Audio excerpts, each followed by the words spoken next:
So without further ado, we have Jon Brandon tonight. Super excited to have him.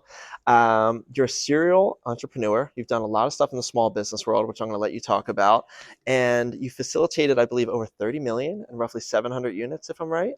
And so you have a really cool club, and I want to get into that in a little bit. But anyways, 3,200 members. So tell us your story. Tell us how you got here. Give us the I got details. to go way back, and I apologize, Ken, because Ken has heard this story. I've given this interview in Tennessee before, but it actually started when I was way young as a kid. My parents were part of a team.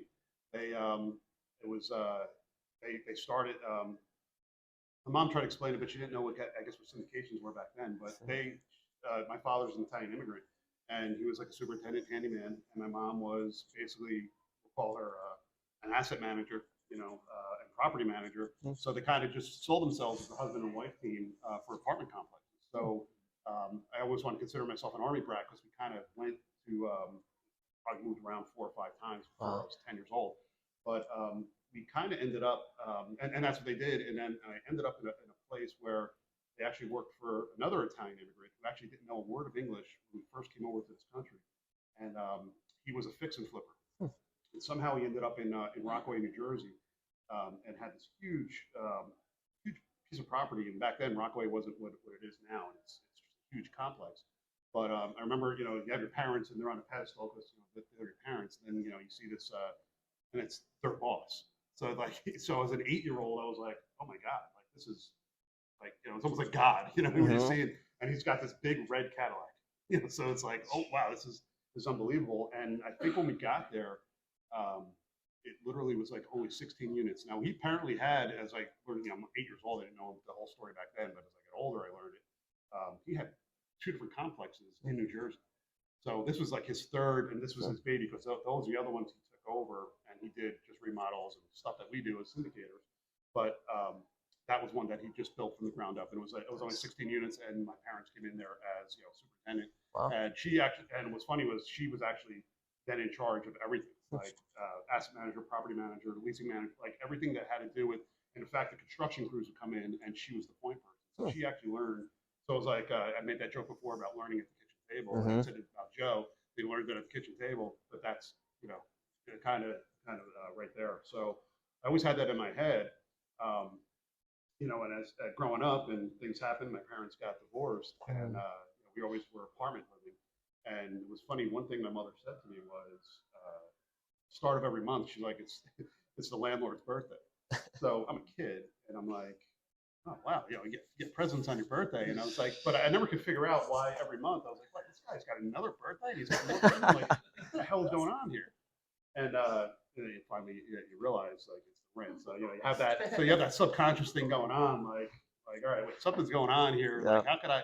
So stuff that you get ingrained as a kid, and like how you go in the future. But you always had these things, and it was kind of funny. Another thing that we had a family member who him and his brother started a construction company kind of early on, and she's like, hey, she's like, my cousin Randy, he started at 17. He didn't buy a car, and I was like, wow, you want to, in Jersey at 17, by the way, if I know there's PA residents in here to drive. He didn't buy a car. He bought a house, flipped it. It was like, so, but now like, and we know cousin Randy's a multimillionaire, and we know we had some stuff. So it was like, wow, there's something going on with real estate here, and so things go on, So the only way you think you have a path out is college. I went to Seton Hall. Thought I was gonna be a doctor, a lawyer, all these different things, and it turns out when I ended graduating and trying to go for my master's, then getting into software, and then getting into sales because it was a quicker path to try to make money.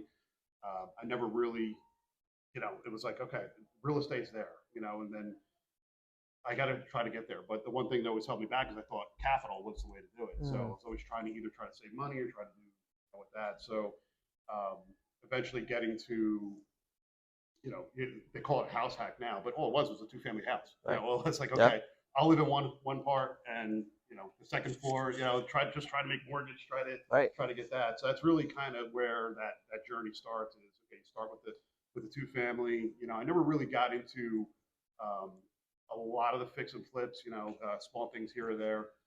But the funny thing is, I got into when the whole poker craze came out in the early 2000s. I got into that a little bit, and I found, I'll call it a mentor. Um, it was kind of funny because he always wore. He was a roofer by trade, and he always wore his logos and everything. And but you know, getting to know him a little better and coming to the game all the time, he showed up and he had two like brand new Corvettes. He showed up in. Then he had like a couple different Harley Davidsons, brand new ones, and I was like, what the hell is like, what's going on? Did he a drug dealer? They're like, no, dude, he owns like 40 multifamily houses in New Jersey. I'm like, hey, what? And he had, anywhere from 2 to 4 families. He didn't have anything big. It was kind of funny because we always joke around that he was dumb like a fox. And as I got to know him better, he was starting to get into. He was like, yeah, I got some kind of deal where I'm involved in like a 200 unit in Florida. It was kind of. So he started getting into syndications, but only as an LP. But unfortunately, he passed away as we were going to try to get into our own little thing. Yeah. I kind of lost a mentor in that there. So then that's where I kind of sought out where work kind of kept me as becoming part. For over 20 years, I got into the payments world, and what's funny in the credit card payments world and point of sale, everybody's doing the touchscreen stuff. That's also a recurring revenue. That's a monthly type of revenue thing where I recruited entrepreneurs. So all I did was networking events. So things like this, or going to marketing shows, having trade show booths. And all I did, like I said, I was recruiting entrepreneurs to sell our services or products. And showing them a way out, but doing it in the payments world. Wasn't talking real estate. Right. So kind of detracted me a little. I had this very minor portfolio of real estate stuff, but I'm sitting here teaching the benefits of being an entrepreneur. But in the payments world, and showing them, hey, you can make these pennies on a dollar of every credit card transaction coming through. And there was people, not to pat myself on the back, but I probably helped create, probably close to 20 millionaires. Wow.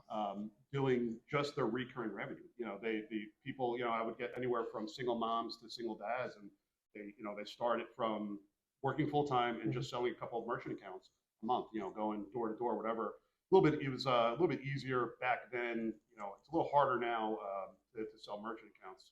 Still possible, but their recurring revenue went from anywhere from $1,000 a month to doubling to $5,000 a month, $10,000 a month, and then eventually, we had some people that were paying $100,000 a month. Wow. Of recurring revenue that all you're doing is just caring and feeding.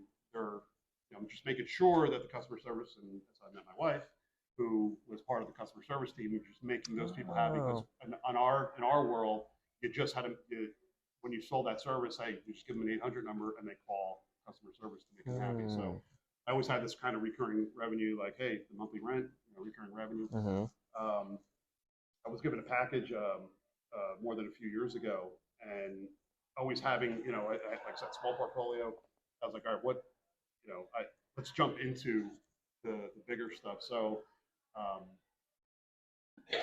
knowing, especially with COVID happening, kind of 5 years ago, and seeing the writing on the wall, I did a lot of research on where could it go now. And I started going around Lehigh Valley and talking to a lot of different brokers and real estate agents. And I believe she could tell you, I probably looked at 100 different properties in Lehigh Valley.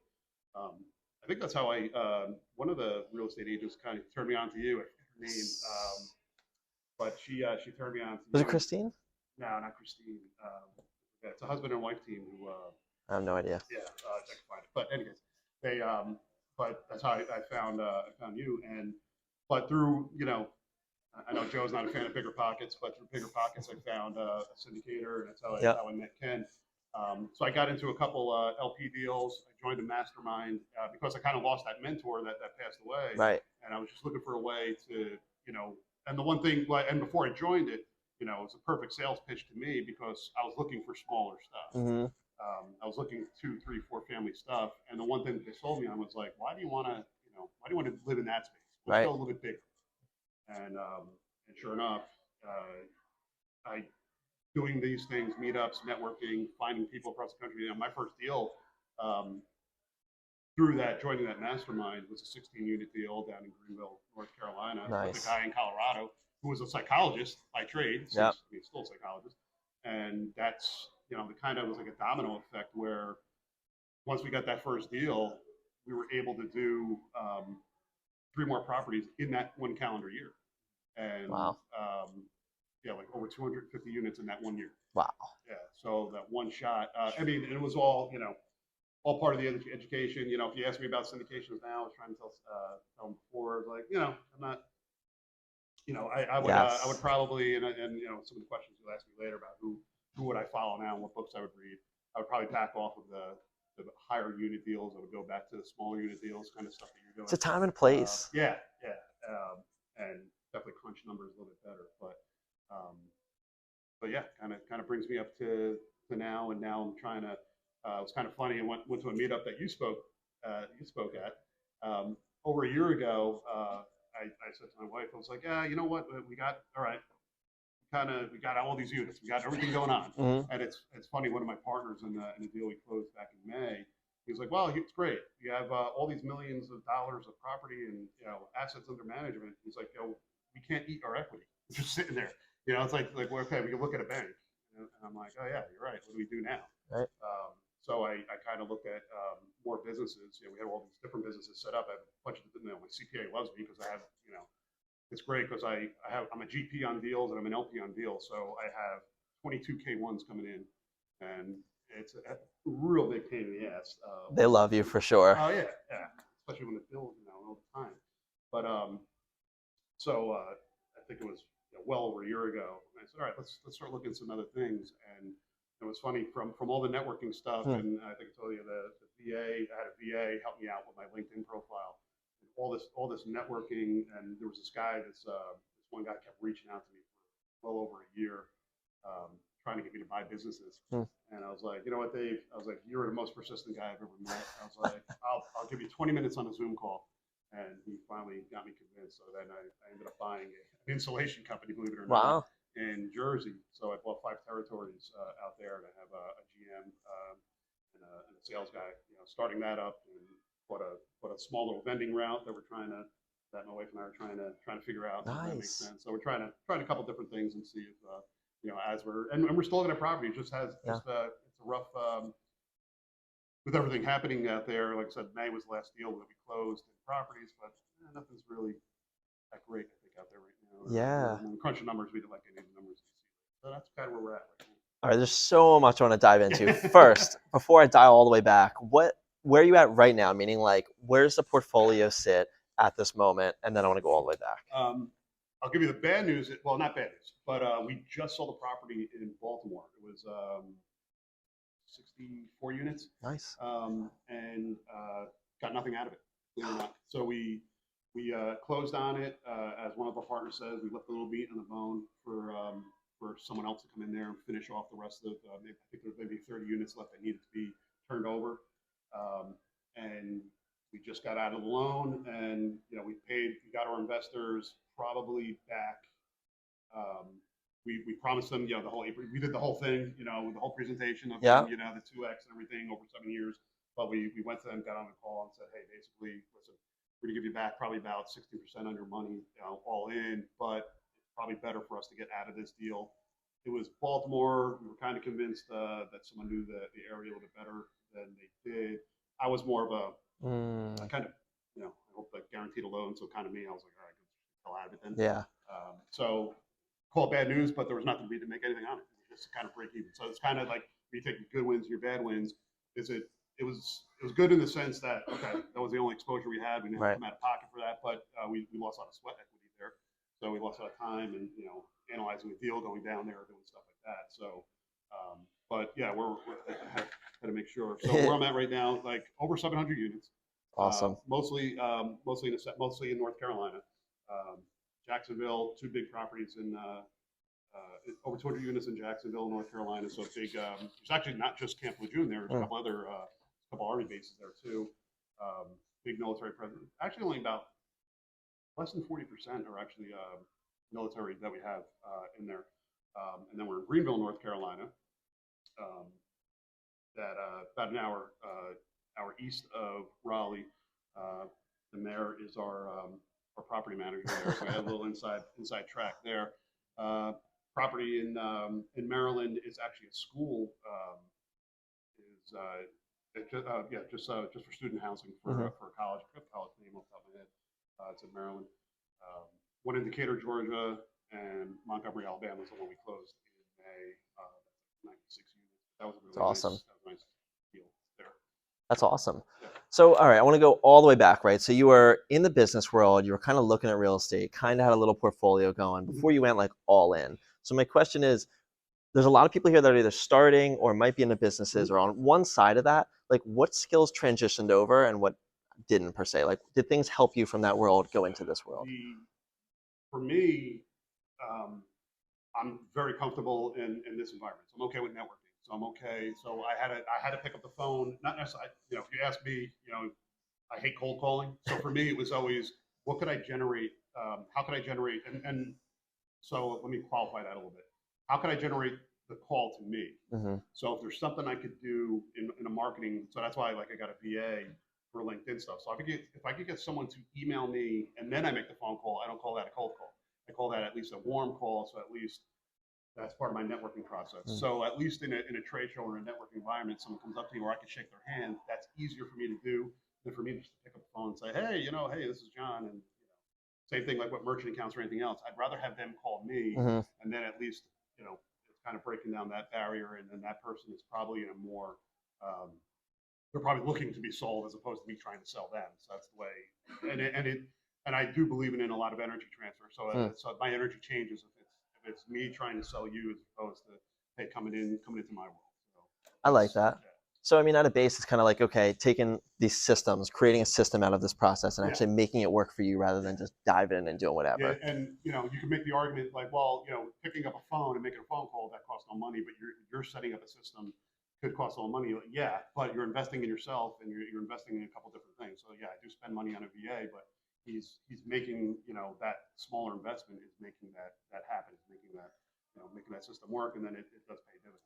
Love that. All right, another thing. So I want to go through some of these terms in case someone doesn't know them. Yeah. VA. Hit me. What is a A VA? virtual assistant. Okay. So anyone that doesn't know, we have a lot of us that have virtual assistants. It's somebody that is not physically here near us, right? And they work for you in some capacity. Um, so many benefits to that, just all over the place. So different route, syndications. Someone's like, what is that? LP, GP, what are you talking about? Limited partner versus general partner. So limited partner is just um, it's just basically when you reach out in the whole syndication world, basically just giving money to this. We'll do a whole different plan. Cole's done it, and basically you're given a certain amount of money to buy basically shares of this this property. So I mean, it's their actual shares, their actual. It's that you have deeded property, you have shares of this property. So at the end of the day, you could say, yeah, no, I do own property, even though I might own $25,000 worth of a property in Asheville, North Carolina. I could show it. I can show the pictures. That's it. That's my property Yep. down there. So in the limited partner. Now the general partners, those are the guys. Those are people, guys and women. Those are people running it. Those are the ones who went out, did all the legwork, they found the deal, they put the deal together, everything from loans to finding the property managers, even the construction crews doing a lot of turnovers. So those are people. So those are people that the LPs are putting their trust in. That hopefully that not only you're getting cash flow during the whole process, but at the end of the time, whatever that means at the end of time, whether that means they're going to refi or whether they're going to sell, turn that property over, get your money back, and you're going to trust that process and all those numbers make sense. That when you go over it, that really makes sense. So hopefully, I'm explaining that a little bit. Love it. No, just Okay. exactly. To say it differently, very simplified. That I always love when someone told me this is there's people that are like the doers. They're really good at what they do and they love it. And when it comes to the real estate world, like they're meant to be running the deal. They love it. They're passionate. They're good at it. They're your GPs. They're the people that do everything. Then you have your LPs that for whatever reason, they are doing something else with their time that their money and time isn't spent running the deal. It's basically a mistake for them to do it. So you have people that are doers and you have people that are investing in the people that are doing it, and they just go together and everyone pulls their resources and do it.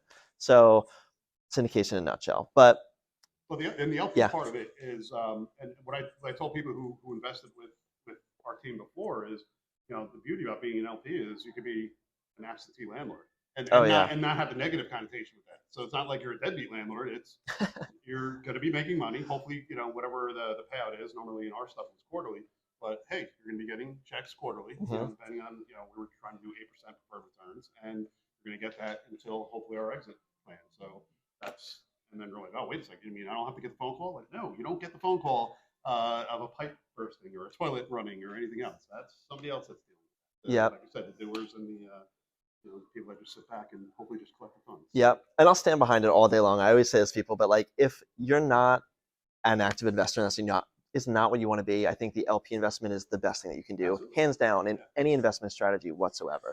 I don't think it's beatable. And you can also make the argument that they're going to actually sometimes turn out better than the They, GPs. yeah, yep, exactly.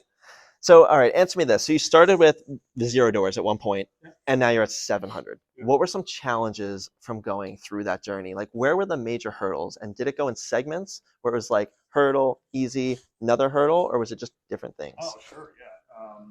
So, yeah, you're just constantly, So in the beginning, you feel like you're doing everything yourself. I was gonna say maybe break that down, like beginning hurdles, middle hurdles, end So hurdles. at the beginning, you're almost you're very raw. Like okay, so I was going and looking at and walking properties here in Lehigh Valley. So I'm going everywhere. I'm going east in Allentown, going everywhere else, and you're just trying to, you're looking at all these numbers and you're putting out, just doing what you normally do at a regular house. You're just, putting out these offers and doing everything else. You're signing all these things, and you're getting rejected. It was funny. The one guy that I really took to the broker out here, he was like, "Dude, you're losing to Wall Street." I'm like, "What do you mean?" He's like, "They were just outbidding it."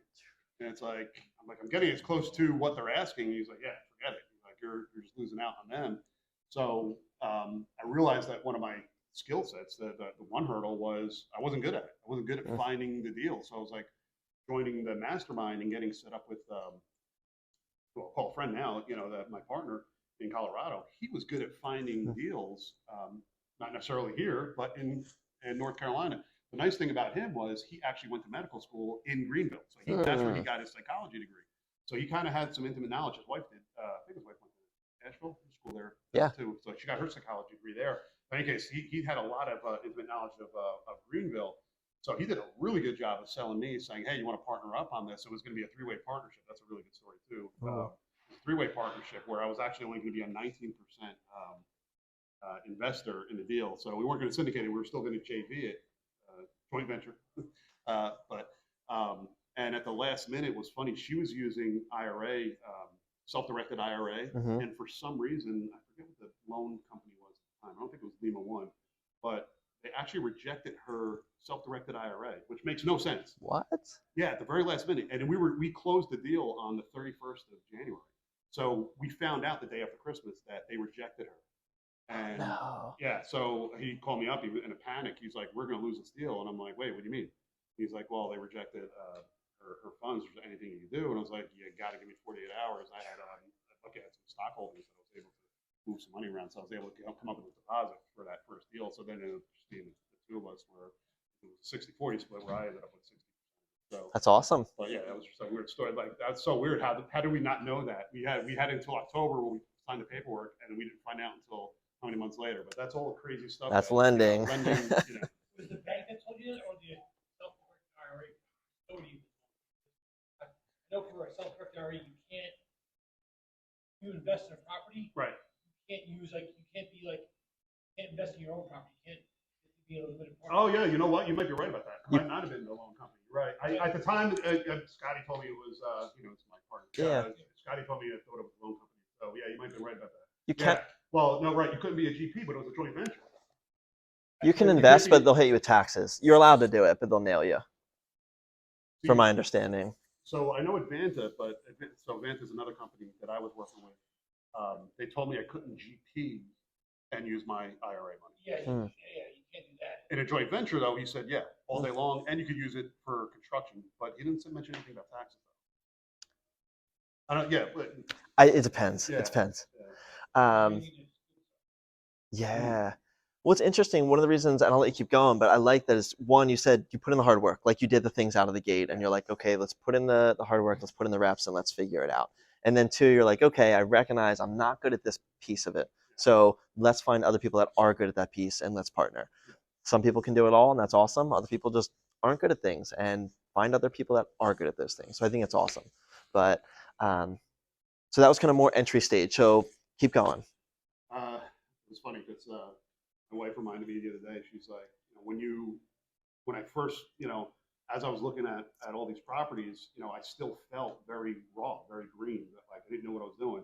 She's like, when I woke up at 2 o'clock in the morning, she's like, you were on your iPad and earbuds in your head. Well, and she's like, all I saw was, well, she's like the syndicators I was following. She's like, so I saw Jason on your screen. I saw Mm, Hewley, Cameron. Now she's like, I would see them. She's like, you were watching syndication or real estate video. You were following Bigger Pockets. You were following all these different guys. mhm. All the different. Like so, she's like, you were doing it. You were constantly having it, in your ear, and you were watching it anytime you woke up. So it was. I'll always say education's there, and it was.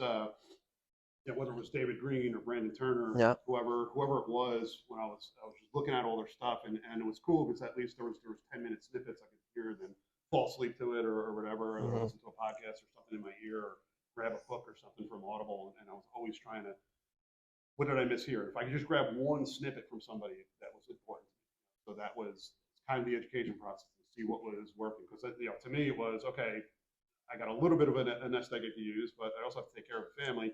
So what kind of sweat equity can I give here that could work? So I just want to make sure that, you know, I didn't think I'd be good at because I had so many rejections, Mhm. close to 100 rejections in Lehigh Valley, you know, can I rely on and use, my partner to find stuff, or even, he had a network of people too that he was Mhm. looking for. So that kind of, once that happened, then I could just back off and be like, okay, hey, listen, I'll be boots on the ground. Oh, check out properties. Yep. I'll link up with people that are good at doing this stuff, and then maybe, as we find properties, I'll network with those brokers too. That's awesome. So once you started getting some serious traction, right, you get a bunch of units under your belt and you're trying to get to that next stage. Because I feel like there's a lot of hurdles in that entry. And then as you get traction, there's different hurdles. And it depends on where your situation. But is there anything that you ran into after that? Just different types of things that Oh, sure. I someone mean, here on like the mid levels, like, what should I prepare for? um, well, just like in that one example was in the loan example, something Mm-hmm. a lender will throw, in that example, we don't know, was it the loan company? It was probably the IRA company that said, Yeah. hey, we don't want, we don't want this. So when you're raising money for a syndication, it could be, on the bigger properties, how many millions, and all of a sudden at the last minute, you're at that last 200, maybe you raise 3 million and you need another 250,000. And that one person, okay, I'll give you one hurdle that Yeah. I was telling my partners I had 600,000 raised, and in the last week, about 2 weeks to go, all fell off. All 600,000 fell Oh off. my I had to God. rely on one of my other partners to come up with. So, and one was a family member that he was committing 250,000, and then he didn't even tell me. He told we had one of our VAs like reaching out and just making sure everybody was getting all the paperwork was getting in. We had all our syndication attorneys sending out everything they needed to do. We used a company called InvestNext to get all that. It was basically like a DocuSign. That's your Making sure, portal, right? yeah, it's a Yep. portal to make sure all the paperwork was coming in. But it was 600,000 that I lost right in the last 2 weeks. It was a friend, a family member. I forget who else, but right at the last minute. So we had to come up with 600,000, and like I'm sitting there holding the bag, like all my partner's like, oh shit. So it's like, so those are the kind of things, and that's why I'm kind of sour on syndications lately. Rather joint ventures, just rely on myself and partners I can trust, because yeah, and the bigger deals too. Like it's one of the things I'm sure you're gonna get to this question anyway. What do I like doing now? I like the smaller deals because my smaller units in Greenville, I'm getting better cash flow and better appreciation than the bigger ones. Like So we're explain that. just Dive into beginning. that now. Okay. So smaller deals, what does that look like, and why better cash flow? Why better My appreciation? 16, so the 16 unit deal, Mm-hmm. the very first deal, we were able to turn those units over quicker. Mm-hmm. Because obviously it's only 16 units, it's not a lot of quick to turn those over, and we were able to increase those rents obviously a lot quicker. So Mm-hmm. it was, these numbers will get you. Like we had some units that were sub $500 for one bedroom. It's So awesome. we had 16, 8 1 bedrooms and 8 2 bedrooms, and the 1 bedroom ones were like I just see money there. I'm like, oh, that's amazing. Yeah, Like, yeah, and we turned these over fairly quick, probably under 18 months, it's great. and yeah, each one is now going. Our cheapest rent is like 985 on window. Wow, double it. So I mean, we crushed it, and like we cashed out on a cash out refi. We were able to, get all of our money back. So Yeah, now it's sitting there, just making money. The bigger ones, we're just sitting there, we're just waiting.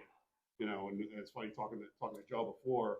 There's a couple of our bigger ones where we're just barely breaking even because we went from like a four, now maybe a 575 like loan that's now, they try to hit us with like 10 and a quarter, at the end of like the 3 years. So you're like, okay, now you just crushed us because now that mortgage went from like a $60,000 mortgage to a $90,000 mortgage, yeah, and we're bringing in 93,000.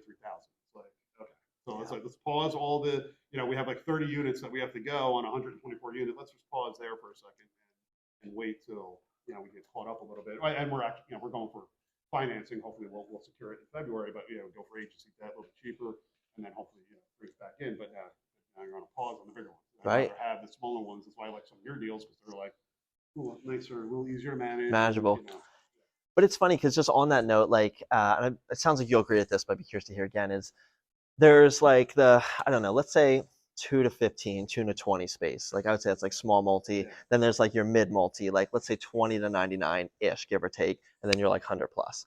And I feel like the 100 plus is just so incredibly competitive. It's one, you're overbidding for it. Yep. Then the rates changes, you get crushed on rates, and depends how you play it, but it's different. Yep. And so to your point, I think like the mid multi, like I found that you're playing with a lot of mom and pop owners, so you can really still play the small multi game, but in a little bit bigger sense. But the cash flow is still there and the appreciation is still there. So it's good to hear that. we got lucky in the Jacksonville property, 96 unit, because it was legacy property. It was parents died, give to the kids, and they had no idea what they were doing. And they're basically, not that they were running it into the ground, but they didn't know, anything about. They had a bad PM, and we just got it. And it was the nice thing is we got it within about 18 months ago. So we were stuck in this high, interest rate, and when we crunch the numbers, it just works for us because now as the interest rates go down, we're in a good spot. We raise enough money, we have good cash reserves to flip a lot of those, turn those units over. So if you're able to pick up properties in the past, in a situation especially like that where the kids just want to cash out, like, hey, it's our inheritance, get the hell out of here. Yeah. Perfect situation. So, Yeah, it's so funny because in like a weird perspective, I used to always think like these deals have to be gobbled up at some point. Like there's no way you can always find a deal. And I used to have that like scarcity mindset. And then it's stories like that that brought me out of that. Like you could have this perfectly performing property that nobody can touch. Something tragic happens, the parents die, the kids get it, gone. It's back on the market. It could be a killer deal. Like it just always happens. So just a piece that like if anybody here's thinking like, okay, deals are gonna be gone, I gotta hurry, whatever, like it's gonna happen. You'll find them. Two other things I want to talk to you about is one, raising money. I guess specifically, you talked a little bit about the challenges with raising. I've gone through so many different challenges with raising, but you said you're kind of shying away from that in a way and going JV. But in your experience raising, what did you like and what didn't you like with it? Asking, well, it's you don't want to look at, you don't want to be the person, be like, the brother-in-law who has the new deal, like, hey, dude, I got a great, Yeah. I got a great stock tip for you. You kind of, I don't know if you want to call it sales 101 or whatever, just that's why I kind of use the LinkedIn. Sometimes Facebook, not so much. LinkedIn is a better probably platform for more business minded. But I would kind of use my VA for probably every third post I'd posted on Facebook. So then eventually I once again get them to call me, where some people be like, oh wait, I see, what are you doing in real estate again? You get that phone call. So then at least I'm not asking you for money for this deal. So at least when they're coming in, they're like, oh no, hey, we're doing this stuff. I use the, kind of give them the whole story about the absentee landlord. So yeah, I'll always use LinkedIn, and if a deal comes in, then I start pressing, or have my VA start pushing out stuff on LinkedIn, start putting it on Facebook, saying, hey, we're going to have, so here's the deal. Take a look at it. It's going to be here. Let's say it's in North Carolina, Greenville, North Carolina. It's going to be however X amount of units. and we're going to do a presentation on this particular day. Come on a Zoom call, come check it out, reach out to me. If we're going to do a meetup, maybe I'll have stuff out here if you want to talk to me about it. So it's about getting that marketing out there. Once again, I hate to do it. I'm not going to do it. I'm not going to go out and go to my call list. A lot of people, I never really had a good time with any of those emails. Email list, and my VA is like, dude, let's do it. He's like, you just flashed out your. So I've had more success just doing the LinkedIn stuff, but that is the next level of take your email list and blast out, and then that also generates the call or email and hey, tell me a little bit more about this stuff. It was funny. Someone reached out. I have no deals on the table right now, and someone reached out like, hey, I'm looking to invest. I'm like, all right, hold on a second. So we might have something, or I could refer you to someone. But that's awesome. That's kind of now that's how the tactical thing. Now they have more followers on LinkedIn. Yep. So you did a lot of the raising stuff, and now you said you're like, okay, a little bit tired of that. So how come? Well, that one time losing 600,000. That could be it. Yep. Yeah. It just and the situation with the market right now. So we haven't really been able to find a deal. So I just haven't been in the mode. Plus. Buying a couple different businesses. My mind's been over there. Yep. So I kind of relied on my partner. If he finds a deal, he'll call me up. Like, hey, you ready to take a look? He did find a deal a couple months ago, back in September, in Bowling Green. We went through the whole process. We took a look at it. It was really a bad area. And then we just decided to punt on it. We gave the whole. We put the deposit down and everything. Then we were like, we're getting some really bad press out there. Let's back off. So. Before we went into the whole raising the money thing, we were like, better than after that, though, after the money. Yeah. That's awesome. So one last thing I want to go through, and it's I talked to so many people, even this week, that have been like, I want to invest out of market. I want to invest out of market. What do I do? And so talk to me about that. So what do people need to watch out for if they're going to invest out of market? What do they need to know? Just give me like a crash course one-on-one on going out of market. Do your research. Educate yourself. Just make sure that there's a good track record with whatever team that you're hooking up with. At least, at the very least, someone on that GP team, those general partners, someone should be has done it before. And do your deep dive. See, like, make it all make sense. Have someone else look at those numbers for you. I had. Like a couple friends of mine, even though the friend backed out of it, he had his financial planner look at it and we're like, hey, dude, it's a great place to park money for 5 years. So he actually had his CPA and financial planner look at stuff. But just make sure that there's a track record, that it makes sense, that, take a look and jump on they should be available to you if you're, willing to give, and there's anybody could, sometimes it's 25,000, sometimes it's the minimum 50,000. You're going to give that kind of money somebody that maybe you don't know, maybe you do know. Just make sure you do your research. I had a guy at the meetup that I ran back in October. This guy took it in stride. He's a friend of mine, but I didn't know. He lost money. He was an LP in a deal, and he just took it in stride. He's like, yeah. He's like, what am I gonna? That's exactly what he said. He's like, yeah, what are you gonna do? Wow. I'm like, what are you gonna do? He's like, hey, I got no recourse. He's like, I lost. The deal went south. They took it away. I was like, wow. I was like, you're taking this kind of. And he just shrugged his shoulders, and I was like, I didn't ask him how much he lost. I'm assuming at least 50,000. Yeah. I was like, dude, that's a lot of money to throw away. You have kids, and I'm like, wow, okay. So, but yeah, be educated, and make sure at least someone on the team knows what the hell they're doing. I love that. I love that. All right. I got a couple questions I like asking every guest I have here. You can answer succinctly or however you want. So one, what separates top performing investors from the rest of the crowd?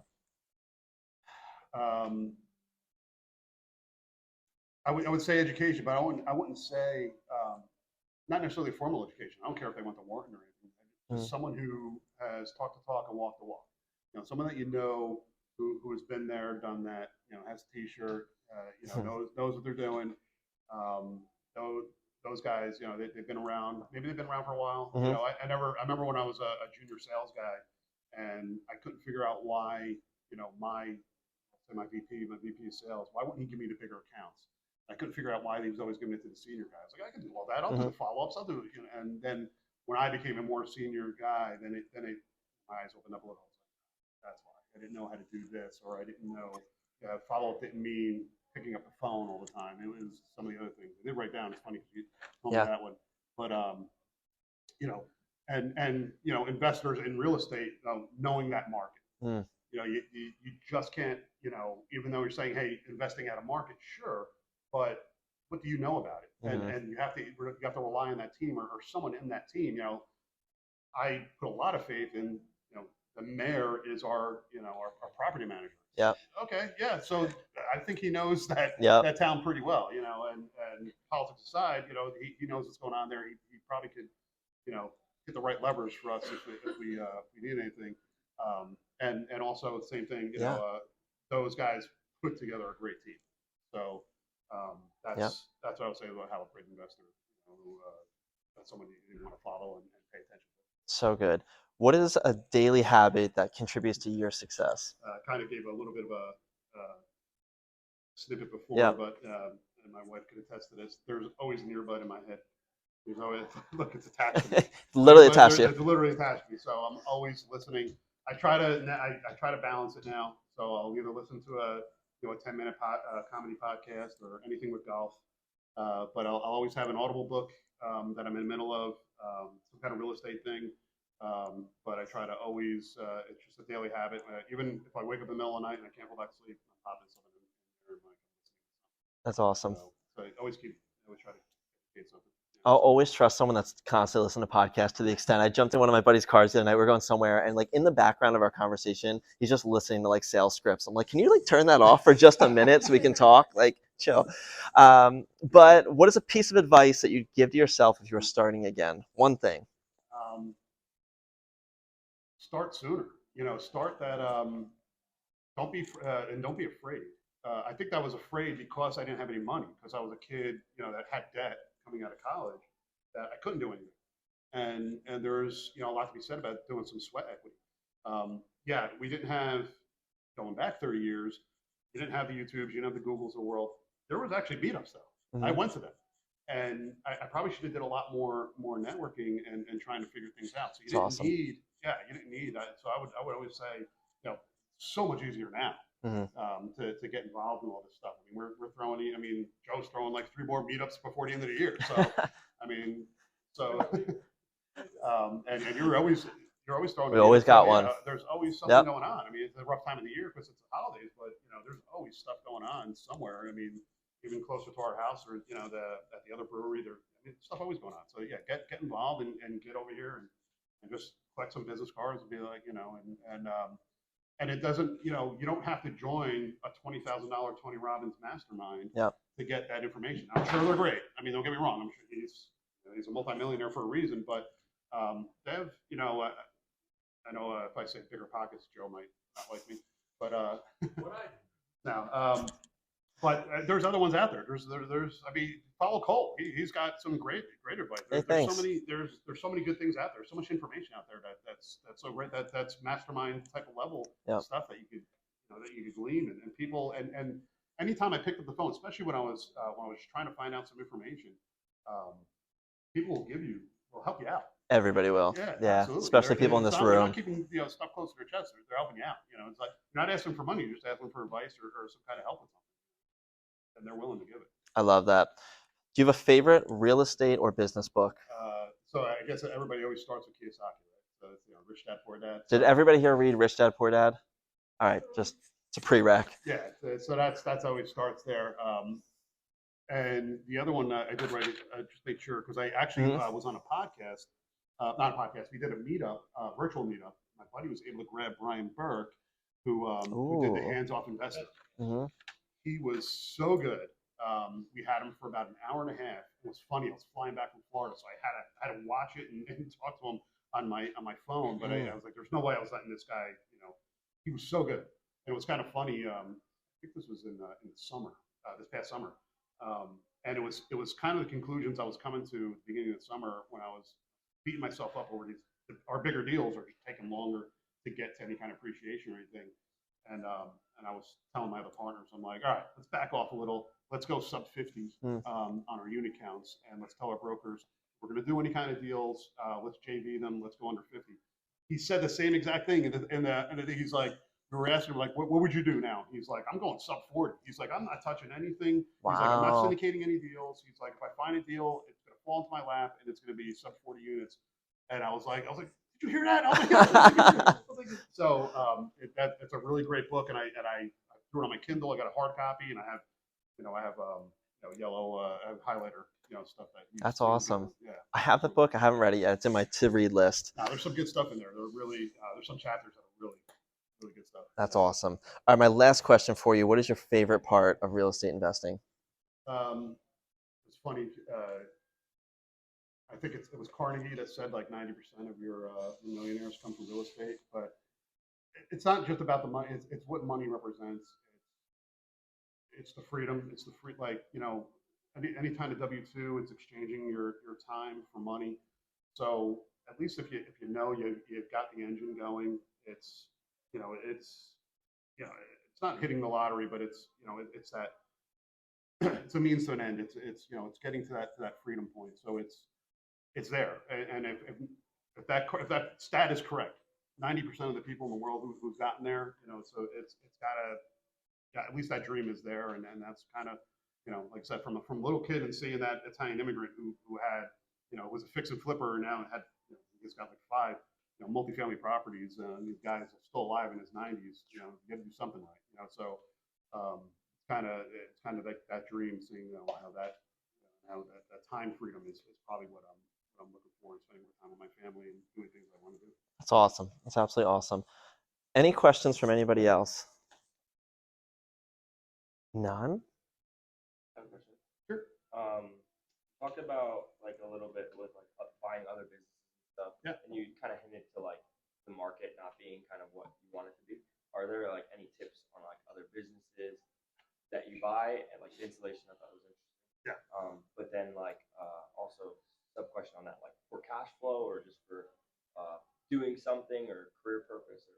All right, so you want to laugh about so I got into it. So I actually franchised the installation business, and the only reason why I did that is I could come to Cole and be like, all right, let's start an installation business, and on Monday morning, we're like, all right, we started a business. What the hell do we do now? It's like, so I jumped into, and that guy that I was telling that story before, that reached out to me about buying businesses, he was the guy that wanted me to start, or showed me a bunch of franchises. He showed me about 30.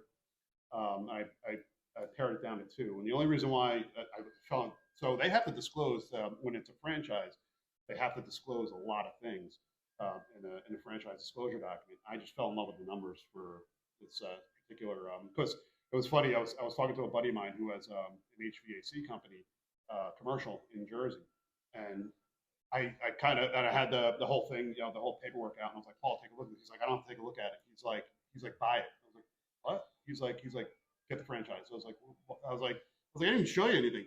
He's like, dude, he's like, you're gonna make a lot of money. He's like, the other thing too is no one wants to do installation. He's like, so if you're gonna buy into this, he's like, it's incredible. He's like, every time, he's like, these guys are busy all the time. He's like, I'm telling you, it's a really good, it's a good thing. So yeah, I did it for cash flow, and it's a funny story. My cousin owned, he still owns 3 Domino's pizzas in New Jersey. He had 5 at one point. But when I was asking him for advice and stuff, going back a few years, he had it all set up, and he he said a line to me about, I was like, hey, would you ever sell? Not meaning to me, I was just saying in general. Would you ever sell? Just just cash out. You take some chips off the table. He's like, well, why would I kill the golden goose? And I was like, what? He's like, yeah, dude. He goes, it pays for my phone, it pays for my cars, it pays for my health insurance, pays for my family. It basically pays for everything. So he's like, so why would I kill the golden goose? And I was like, oh wow. And that, another trigger in my head. So I was like, oh yeah, let's do something like that. I have a family. I could sit here and wait for my real estate stuff to pay off in 5 to 7 years, but yeah, let's start. I have some, with a toddler at home and taking care of a wife. Not that I have a lot of time, but let's start taking a look at some of the things out there. And like I said, that business consultant reached out to me and said, all right, let's take a look at this. And there's some other businesses out there that are interesting. That once I get this one rolling, I might take a look at. There's a really good spa concept out there that I like, and we'll talk to Joe about that. But yeah, spa. Yeah, there's a really cool one, and I'll talk to Joe about this one later. But yeah, they have I call it a spa, but it's not really a spa. Where they're doing individual if you're a hair cutter or someone does nails or someone that does massage. Sweets. Yeah, spa suites. Yeah, spa sweets. Yeah. Mm. So it, Hmm. yeah, All the major, this size. yeah. So that's getting big. I don't know how long ago it came out with. To me, it seems like only 6 months ago. Last 5 years. Yeah. The problem is the SBA doesn't loan on that. Not that I would go through it, but They're primarily, it's just one floor makes you all that. right. The rest is all apartment buildings, and then the parking decks. One being built for my building, city, and then it's a woman-owned company building it out. And one more it's gonna have stalls, baths, and box center. They're Yeah. actually hiring my wife. Neat. It's coming around. Now, the cool thing about that is, being someone who was in real estate, is when I talked to my franchise consultant, he's like, dude, he's like, you get 5% turnover a year. He's like, you need one employee, and he's got 6 of them in the Southeast. He's like, I got one employee in each. He's like, I basically have 6 employees, and I have no less than 30 units in each. So he does them in strip malls. Yeah. He doesn't do it like where he was talking about in the bigger cities. He just does them in strip malls. He's like, I got no less than 30 units in each of those with one employee. And the concept is insane because basically sometimes you're taking kids that are coming right out of beauty school and you're pitching to them the entrepreneurial spirit. They're basically just saying, hey, I'll give you a business in a box. You got yourself a little suite. I mean, so for like the person who cuts my hair does it. She's got a sink. She's got, put herself a little refrigerator. She has a little spot for cutting my hair. And she has like a chair for if someone else comes in there for, if they're, we're doing for getting hair color or whatever. Yeah. But each suite is only, maybe a 12 by 12. And, and she buzzes in from the phone. So it's like a whole suite where you buzz in. So it's a really cool concept that I'm thinking about maybe down the line. But as I try to, but it's a cool. And when they told me the turnover number, I was like, that's insane because we have turnover all the time in our apartment complexes. That's awesome. One more question. I mean, now you're LP in all the projects? Every project that I have, I LP in also. Are you concerned about the leveling of rents right now and Absolutely. job issues? Rates are not going to come up next couple quarters at least. I kind of agree with that. So, what's your think, you guys, in regards to in terms of when it's time to put the 3 or the 5 year or the 7 year you have on the or 10 year? I don't know what now. Are these just straight purchases, Danny, or are you doing some value add? Well, all of our stuff is value add. We always Is it a bridge loan? some of them is, some of them are. We are looking for agency debt on 2 of our properties. We're close to closing on one or closing on 2 of them in February. But yeah, we got slammed on a couple of them. We had a $60,000 mortgage that went to a $90,000, and we're basically better. First, second quarter. Might not sell off. Layoffs are coming. Are you focusing on B level or C level? we C, and we try to bring them to C plus B. Cool. But also in that area where we are in Greenville, you're an hour away from Raleigh, and you're in a college / pharmaceutical. So we're still able to get good rent increases. And we found, I was telling you before about Section 8s. There's another program that North Carolina is doing in addition to Section 8s. I forget what it's called, but it's actually a little bit very similar. And we're getting very, very similar program, and we're getting some really, it's something, Veteran housing backlog right now. A lot of those military areas. So as they retire out, when you get they age out, they get really old. They need more. Those never leave. Veterans just come in. Love it. All right. Well, look, we'll keep the conversation going, but we'll wrap there. So, Jon, thank you so much for coming, and just round of applause for him. So, thank you.